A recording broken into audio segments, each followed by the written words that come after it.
Well, tonight we were very fortunate to have two speakers join us from Roots Community Health Center, and I'm so excited to welcome you to our virtual campus.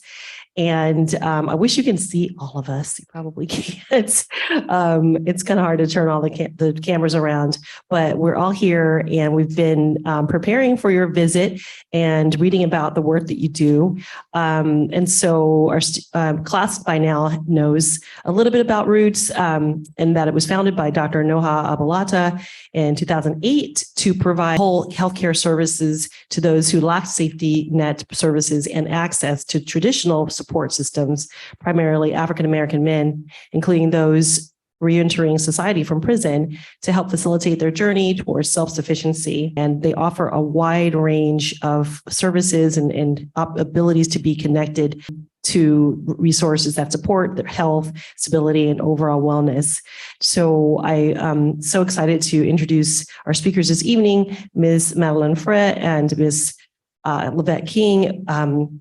Just to tell you a little bit about Madeline's career and her education, she has remained committed to designing and implementing public health programs that are culturally significant, sustainable, and center participatory, interdisciplinary approaches to advancing health equity.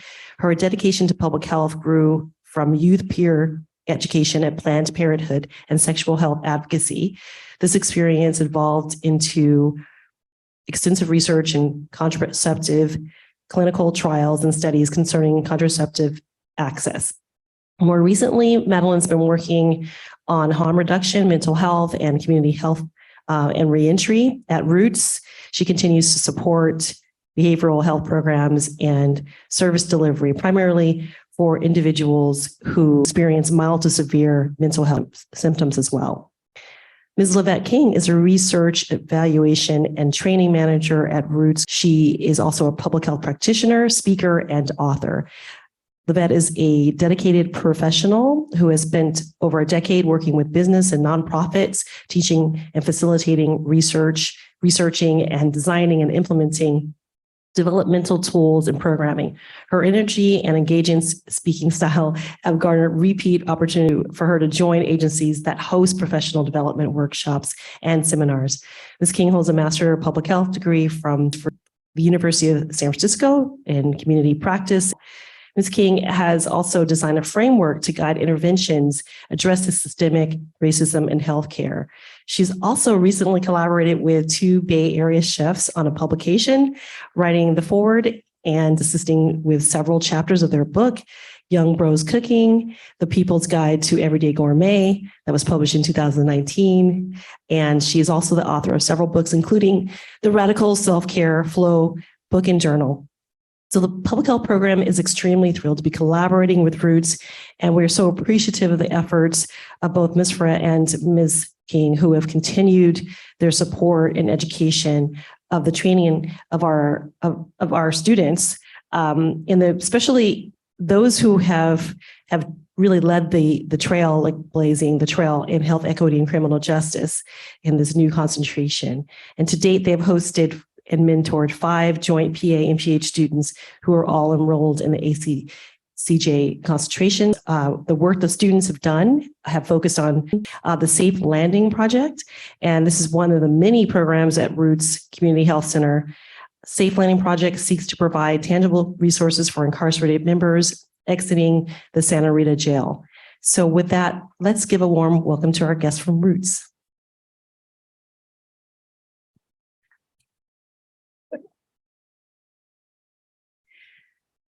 Thank you all. Well, hello, team.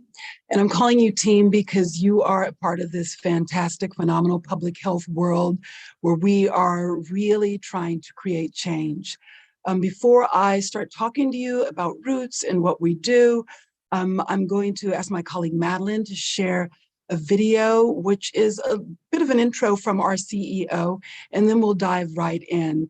And we hope to leave quite a bit of room at the end for all of your questions about what we do, particularly the work that some Toro students have done with us. I can't wait to hear your thoughts on it and get some input from you. Madeline? Thanks, Livette. Let me pull the video up real quick.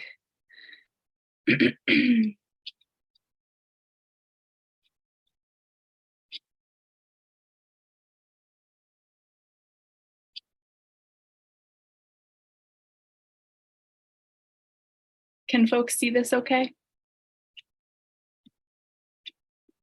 Oh, maybe not. Huh? You just see me.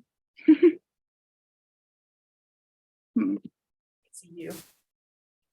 Let me see. You can see you. Mm.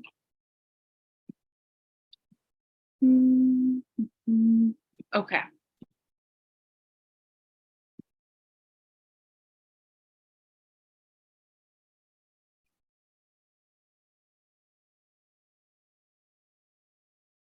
I was born and raised here in Oakland.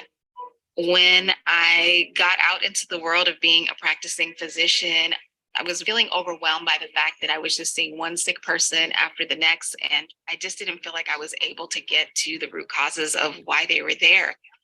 It takes a lot more than a doctor and an exam room to bring health to our community. Our goal at Roots is to uplift those who are impacted by systemic inequities and poverty.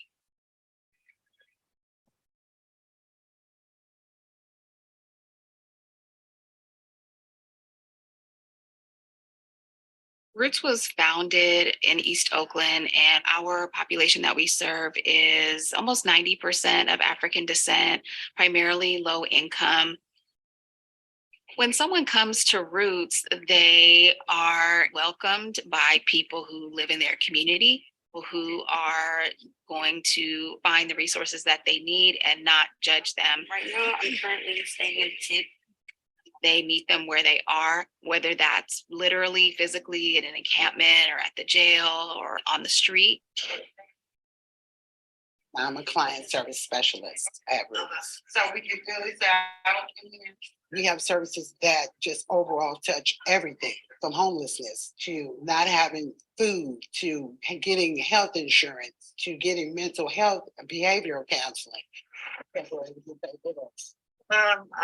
looking for work. Okay. We have a regular. No, I do not. I need that so bad. We have a regular dinner. I need that so bad.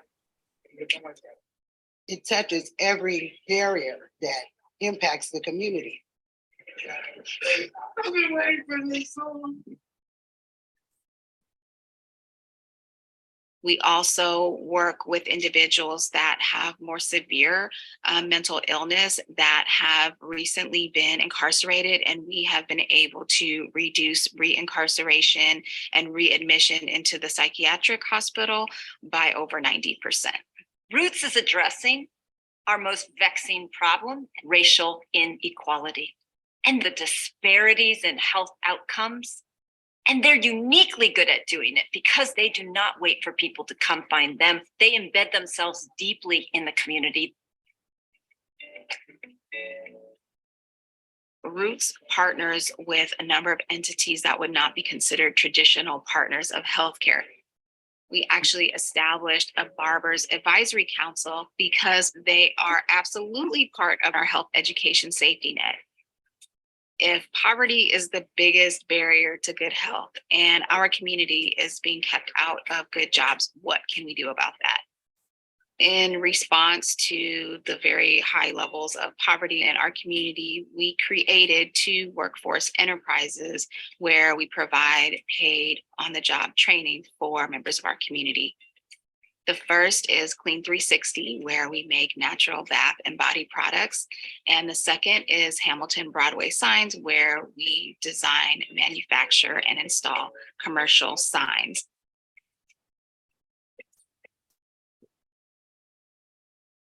When we've achieved success, it means that people and community has moved from crisis mode into a mode of asking themselves, what do I want to see for my community? I was incarcerated for 2 years.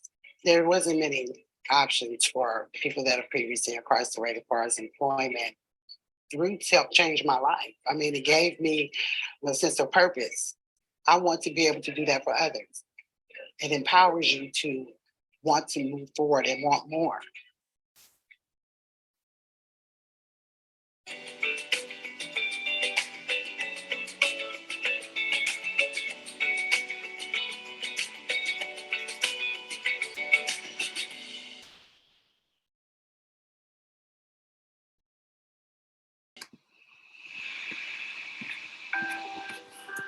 was born and raised in West Oakland, California.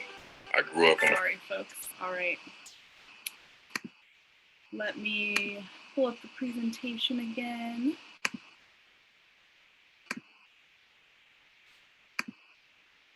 Alrighty.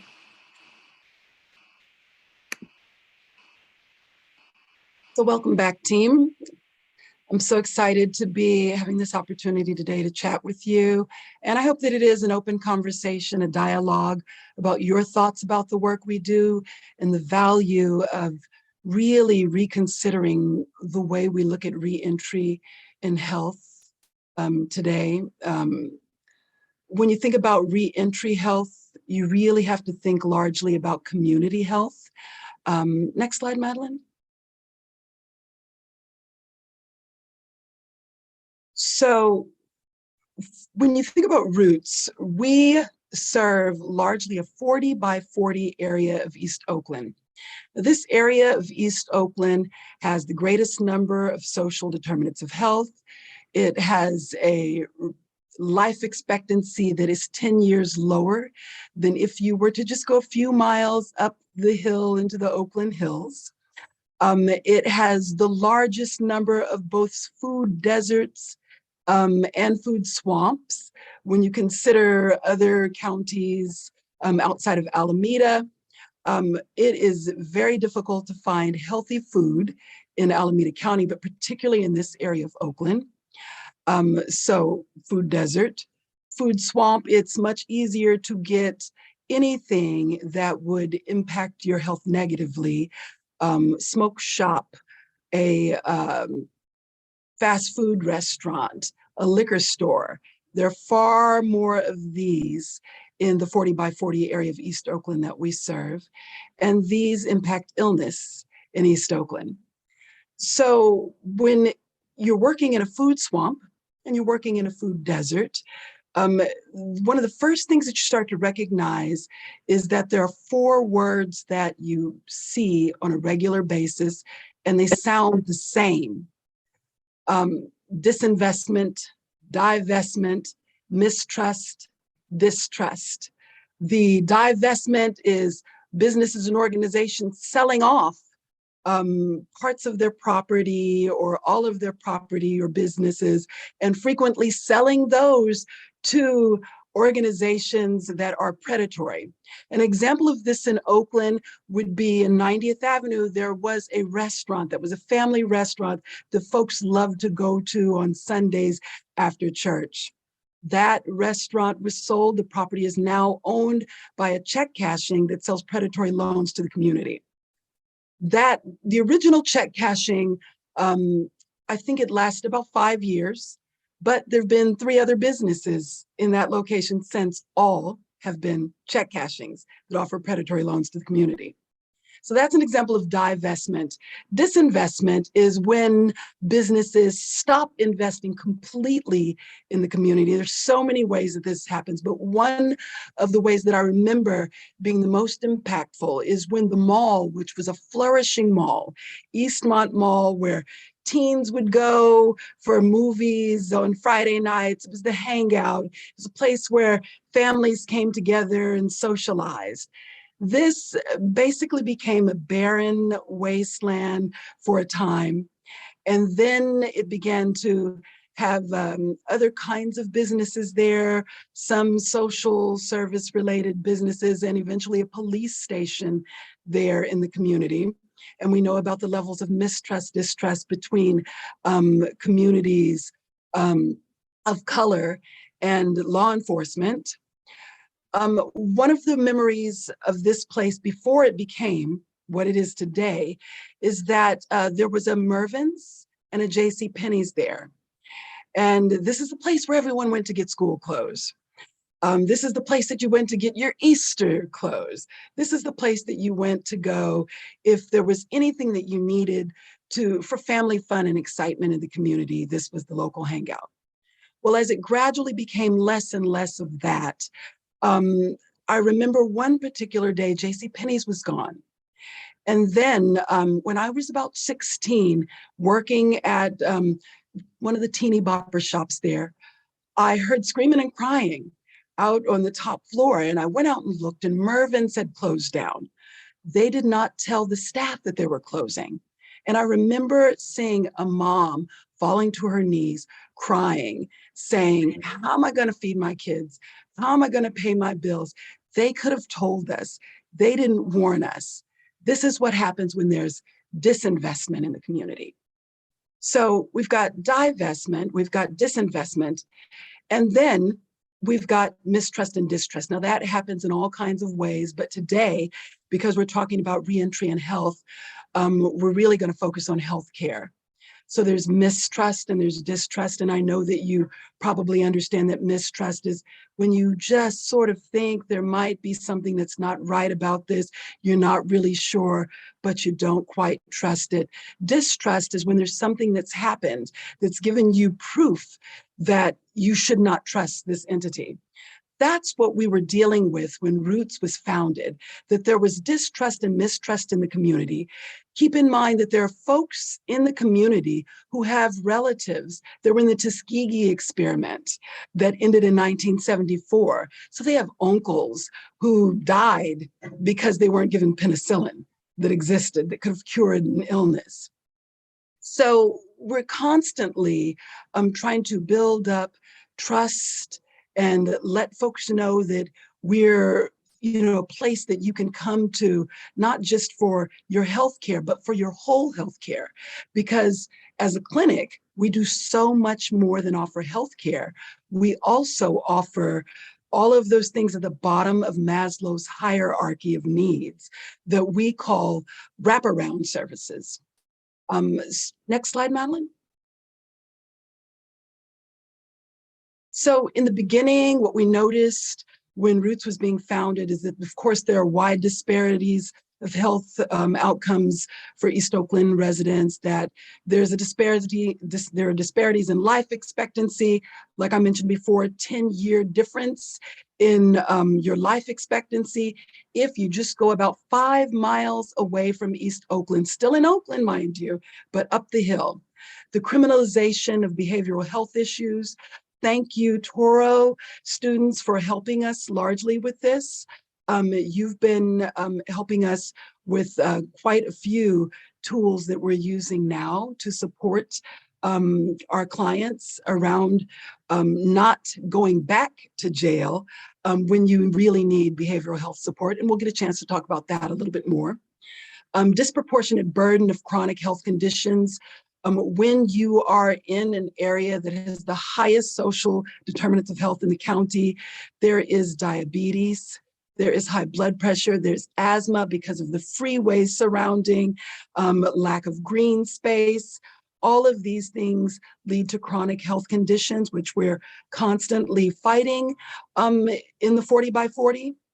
And then there's a disproportionate contact and overrepresentation within the criminal justice system, which I know that that's part of the reason why you're here today and why you've chosen the particular program that you're in.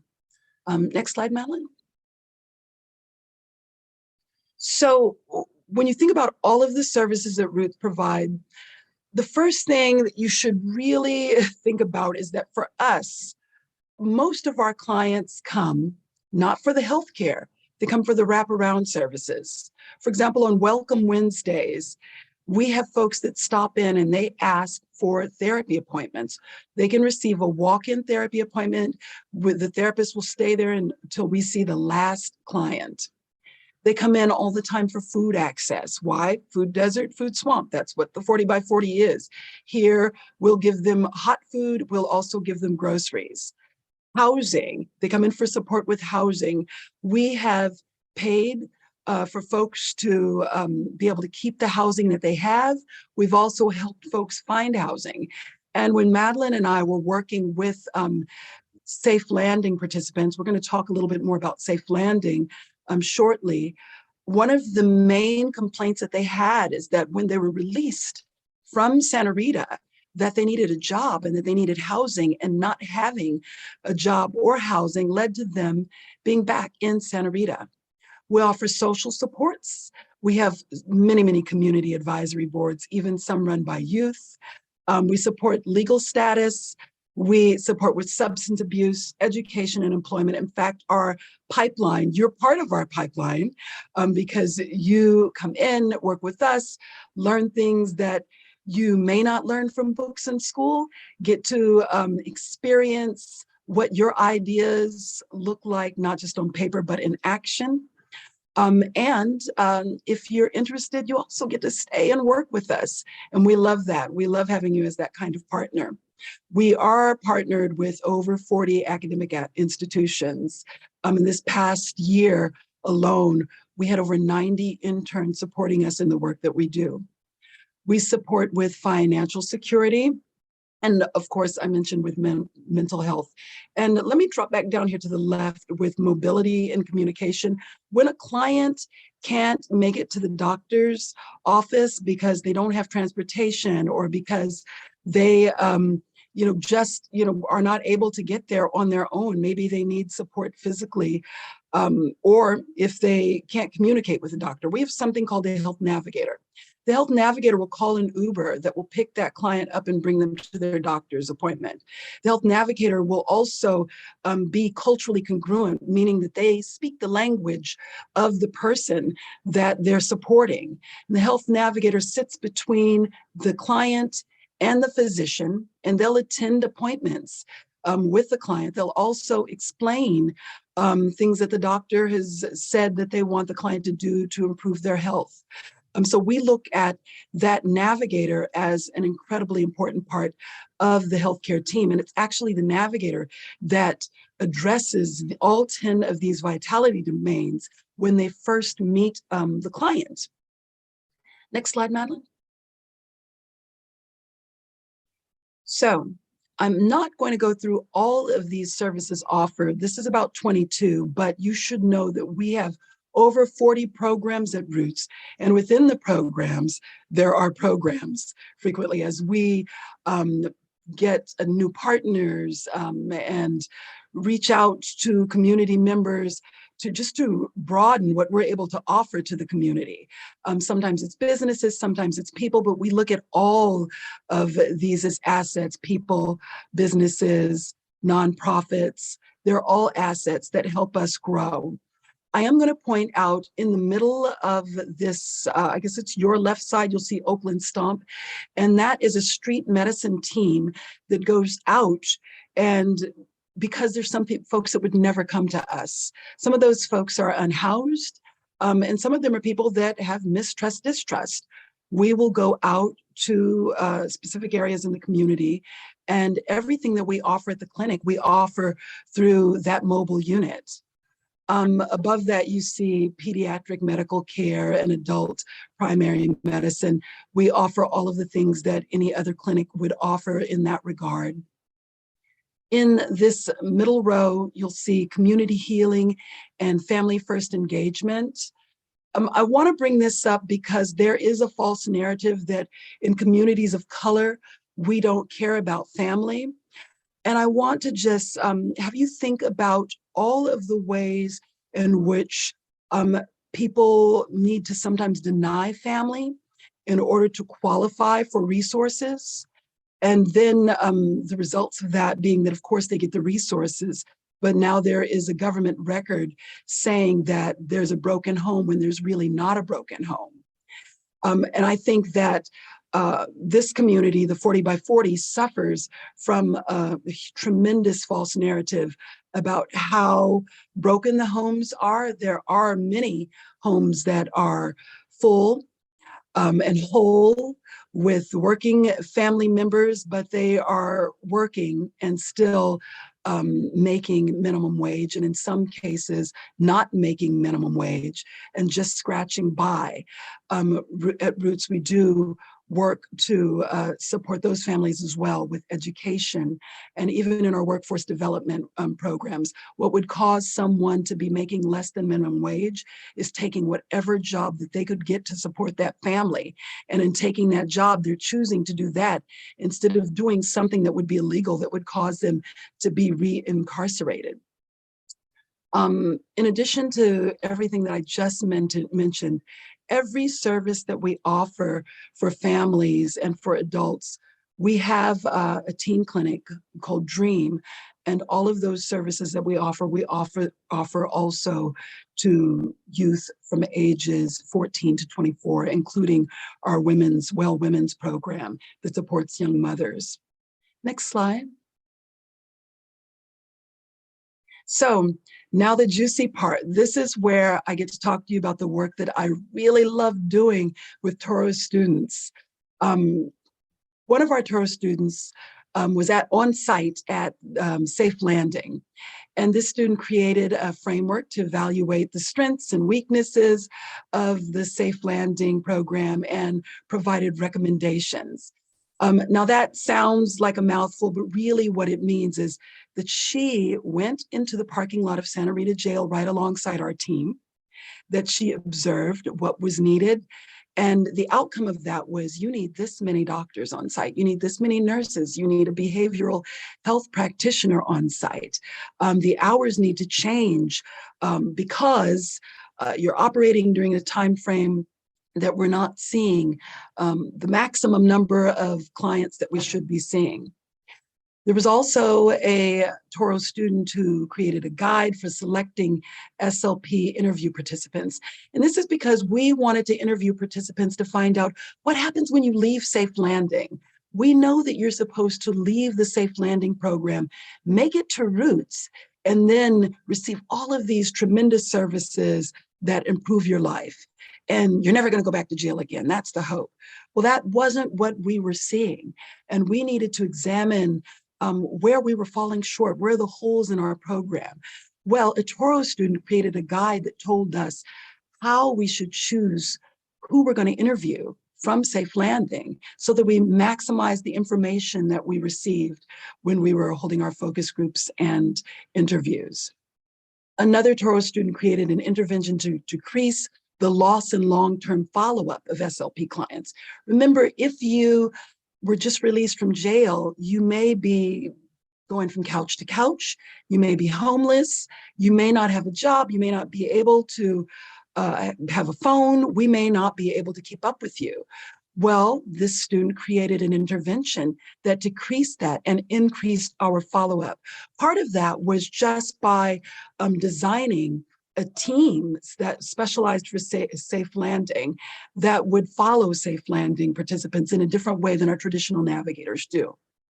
Another Toro student created an evaluation with clinical notes and developmental documentation tools. We had some tools that we were using that we thought were fantastic, but there's nothing like a young person to come along and tell you that all of the education that you have is not as great as you think it is. You're not as brilliant. I have eyes and I can see that you are missing this, this, and this. Sometimes you have to remove yourself from the work and let fresh eyes come in and see. One of the things that I love to do when I have a Toro student working with me is I say, trust your education. I believe that you're going to find and see something that I haven't seen. And I can't wait until you tell me what that is, show me what it is, and show me how we can implement and use that. Why? Because when you leave working with us, you're going to go out into the world, and you shouldn't go out into the world being a part of the system that already exists, that we know is broken, that we know is not conducive to health and wellness. Another Toro student created a framework for establishing short-term shelter, long-term shelter, and establishing community longevity within the Safe Landing program. Now, what this boils down to is that I said to her, housing is a big problem. I need you to create some kind of framework that tells us how can we always ensure that we have housing for safe landing participants. What would we need to do? I don't want you to think about what government programs would fund it. I want you to think about all of the partners. If you go to government funding, I want them to be the smallest part of this framework, because what happens when a government stops funding something? Well, your program falls apart. I want you to build as if there was no such thing as government, and then go add that to it. Who would you need? Who would you use to create this long-term shelter? What would you need to create a sustainable program that if you moved it from Roots and moved it to another similar program just like Roots, that it could take off running? She came back with something fabulous and phenomenal. And if you become an intern at Roots, we'll have an opportunity to share her framework with you. Every intern that comes to us gets to see all of the work of the previous interns, just to give them a little bit of juice and fire, because we want you to know just how great you are and how great folks that come from your school are. Now, this last framework that I'm going to share with you, it didn't come from a Touro student, but it came from a student at University of San Francisco who worked closely with Touro students. He actually worked with a student who created the framework for housing, and he used all of the other bullets that you see above this as a gauge for what he's creating. And what we see regularly at Safe Landing is that folks are released from jail who should never have been in jail in the first place. What they needed was behavioral health support. It's a sham and it's a shame. And I'm going to say that again, sham and shame, because I believe that in order for the system to operate the way that it does, and with there being money that's earned from people being incarcerated, I think there is a benefit to not dealing with this. And so what this particular student is doing is building a framework so that we can recognize, because we know that they're not going to do it, Santa Rita's not going to do it. We want to do it in the Safe Landing program and with Roots. We want to recognize who these clients are that should never have been in the jail in the first place. And we want to make sure that they don't return, because the cycle is that they would be released, then go to John George, then go back to Santa Rita, be released, then go to John George, then go back to Santa Rita. That's a no. We don't want to see any more of that. And because of the fabulous work that students in your program have done, he's been able to really make tremendous headway with this framework. He's still with us and he'll be with us through June. And we're just really excited to have him come in and add to the work that you've all done with Roots. Next slide.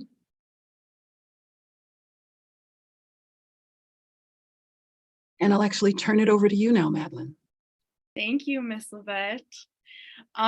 So now you've heard a whole lot about what your colleagues have been doing on our Safe Landing project. So we're gonna zoom in a little, and I'm gonna tell you more about the project, you know, the structure and development of the program as a whole, how we're evaluating it. And I really want to start off with a little bit of a political and judicial background, right?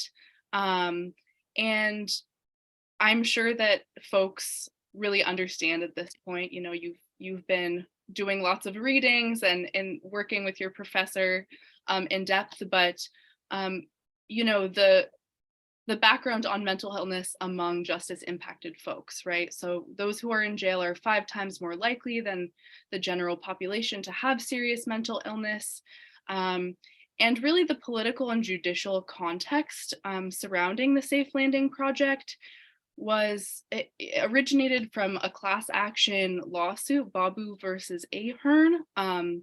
And you know, it was filed on behalf of folks who are currently incarcerated in Alameda County Santa Rita Jail, or will be in the future, and really claiming that Alameda County Sheriff's Office has failed to provide adequate mental health care at the jail.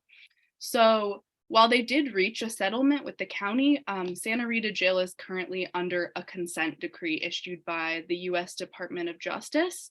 And this is covering Santa Rita Jail. It's covering John George Psychiatric Inpatient Hospital that Levette mentioned.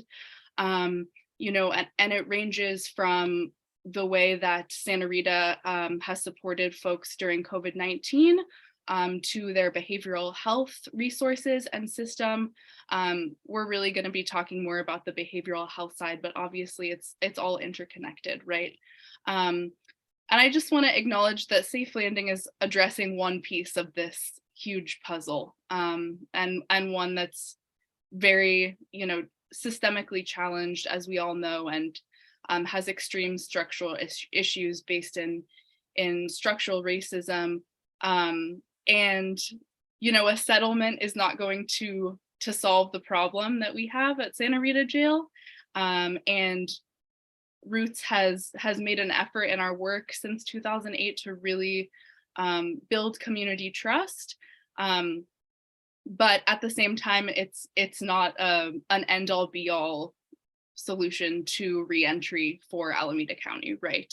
But it is a step forward, and our staff have extreme expertise and have been working diligently to try to work with the county as much as we can.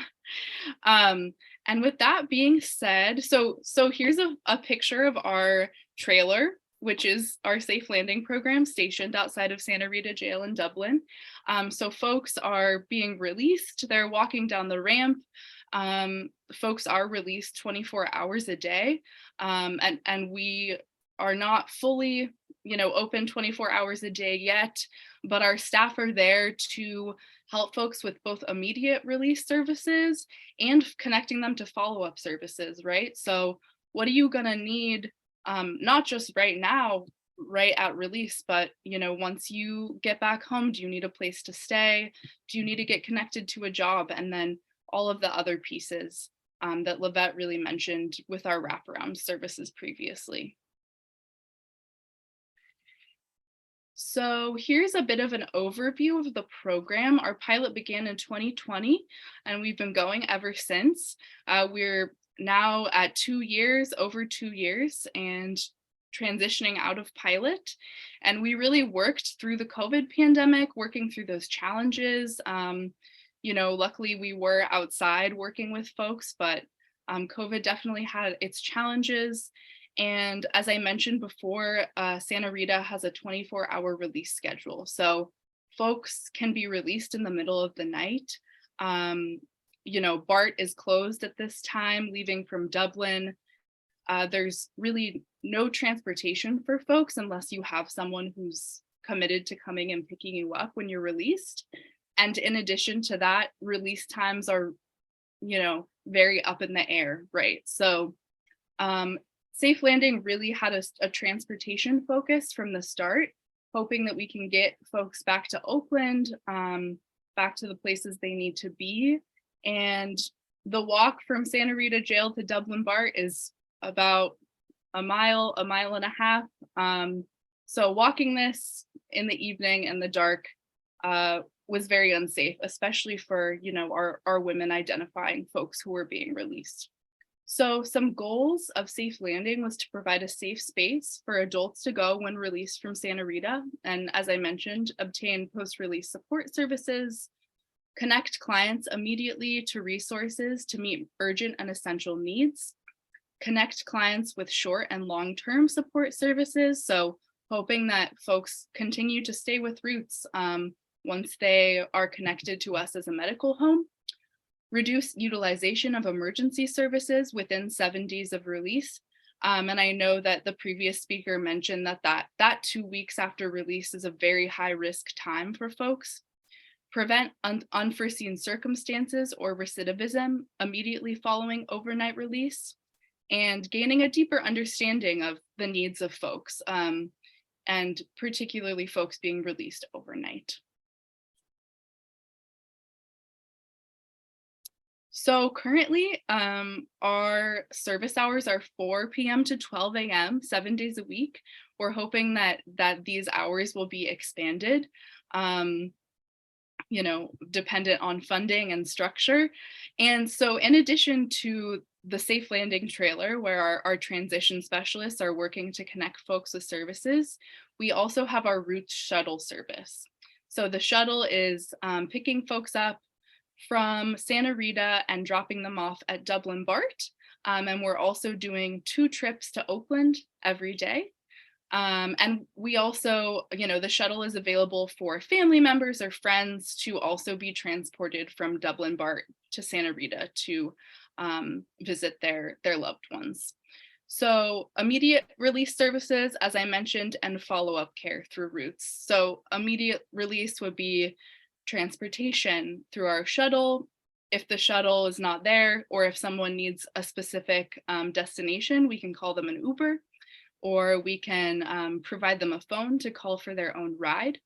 We're doing Medi-Cal and CalFresh enrollment on site. And so this is super critical, right? As a lot of folks aren't set up with Medi-Cal or CalFresh when they're still in Santa Rita. So making sure that folks can get that resource right off the bat is very important. We're also doing homeless management information system enrollment. So ideally connecting people to permanent supportive housing opportunities as soon as possible. Our health navigators will usually be following up on these opportunities once they get to Roots. Clothes, snacks and water, all the basic needs stuff. You're usually released with what you have when you entered, right? So maybe you don't have shoes, a warm jacket to wear. We really hope that folks can receive those services right off the bat. And then our follow-up services, right? So those 22 programs and services that Livette kind of glossed over, our primary care and behavioral health. We do have behavioral health programs that are specific to justice impacted folks at Roots. So those would be our NIA Care and AFIA Care programs.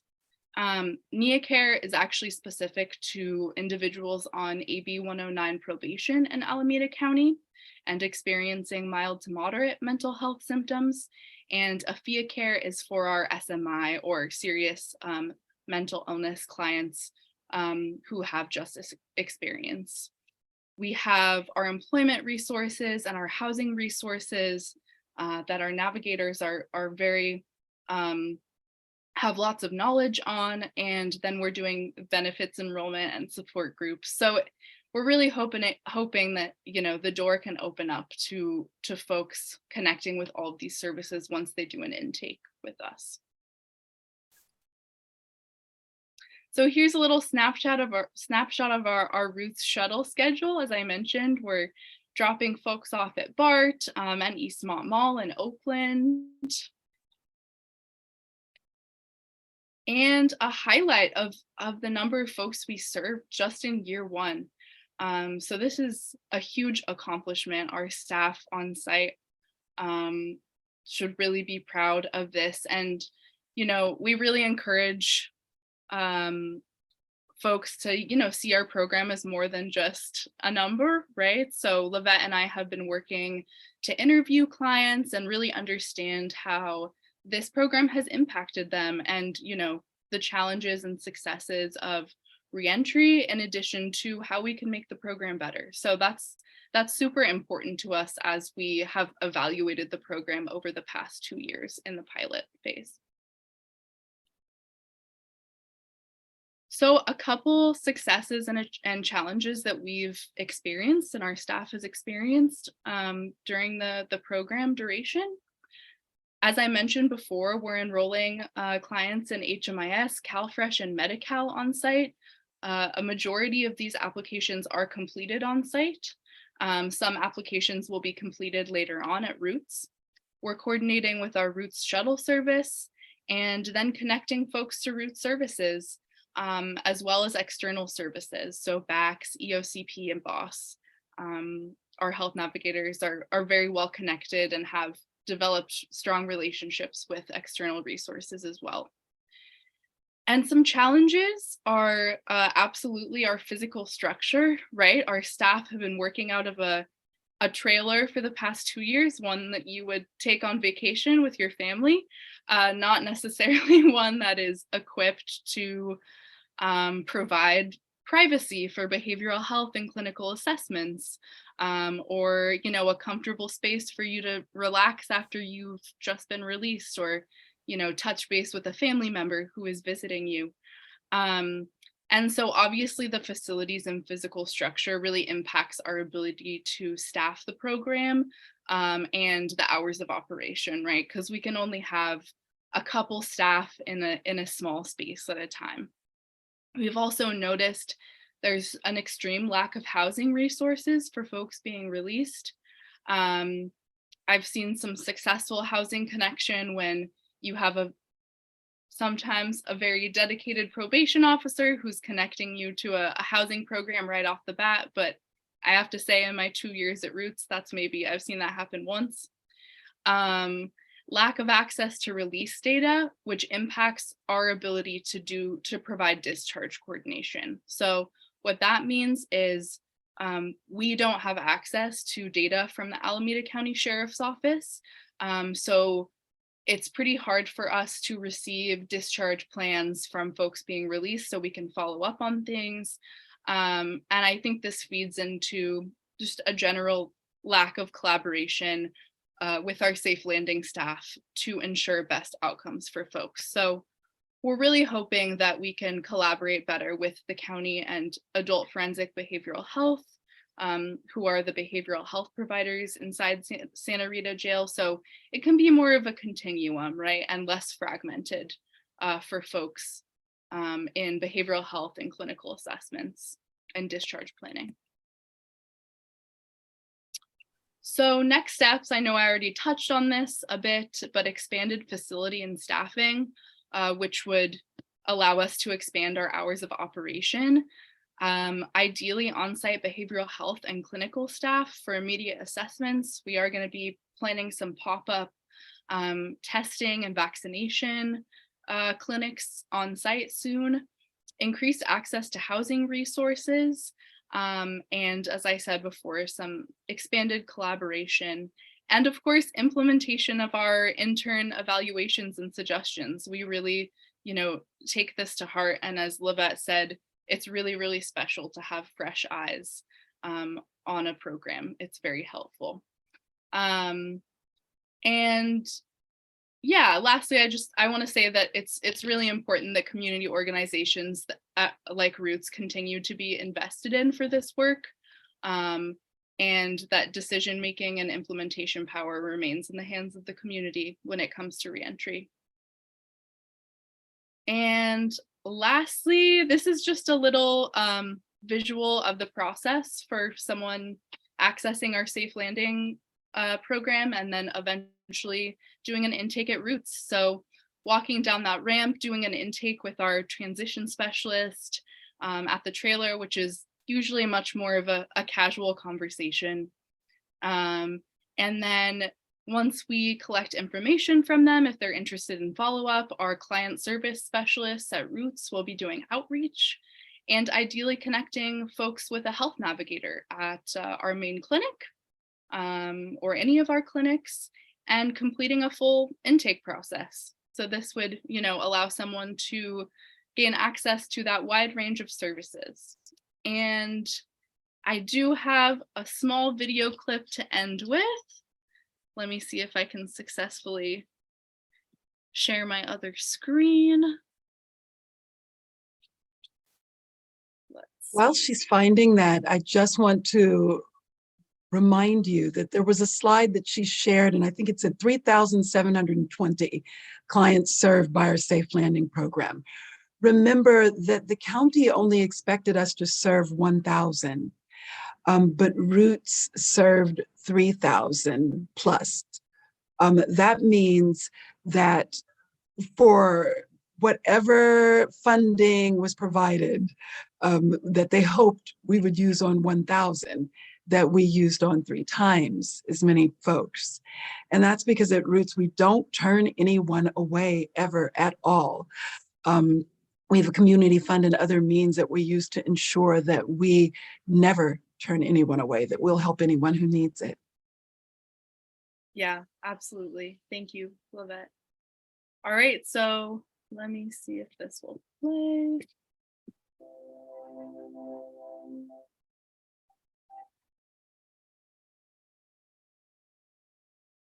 I think it was like 15 different jobs I applied for, and everybody turned me away because of my background.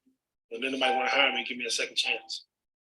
You know, but you know, Roots gave me a second chance, so I'm thankful for that.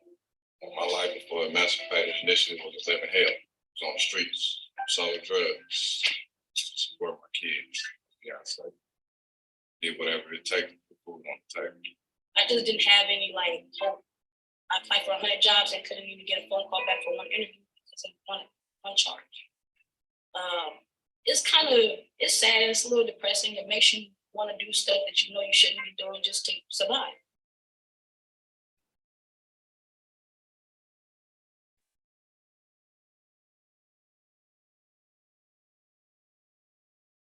Many of our patients and clients will report that they were relying on things like general assistance or illegal activities to sustain them and will go in and out of incarcerated settings. So many people expressed a feeling of being stuck.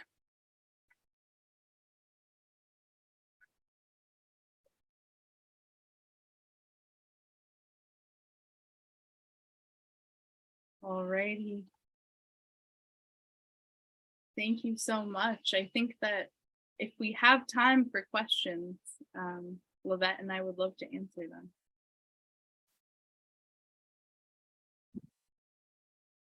Thank you both so much for what I think is one of my most favorite presentations to date in this class. It was so not only informative, but very instructive and enlightening for me. And so I just want to thank you for joining us this evening and providing us this wonderful presentation. And it's just so exciting. So round of applause, everybody. Thank you so much. It was our pleasure. Thank you.